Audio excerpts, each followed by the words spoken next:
Si on vous dit sorcière, aujourd'hui, vous pouvez penser à elle, mais aussi à une figure revendiquée par les féministes, comme Mona Chollet ou même Sandrine Rousseau. Mais comment la sorcière est-elle devenue un étendard féministe et politique ? Au XIIIe siècle, la sorcellerie est diabolisée. Inscrite dans une culture païenne, les sorcières et sorciers menacent l'ordre que les religieux et les pouvoirs laïcs cherchent à imposer en Europe. La pratiquer, c'est risquer le bûcher. Au XVe siècle, c'est la chasse aux sorcières.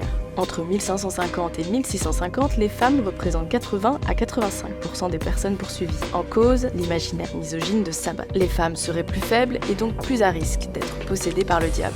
Au XIXe siècle, les sorcières sont décriminalisées et le symbole politique naît. Michelet écrit en 1862 que la sorcière incarnait jadis le peuple, en rébellion contre les pouvoirs en place. Pour la suffragette Matilda Joslyn Gage, elle représente la science, réprimée par l'obscurantisme religieux. Aux États-Unis, en 1968, c'est la première fois que des groupes féministes se revendiquent sorcières.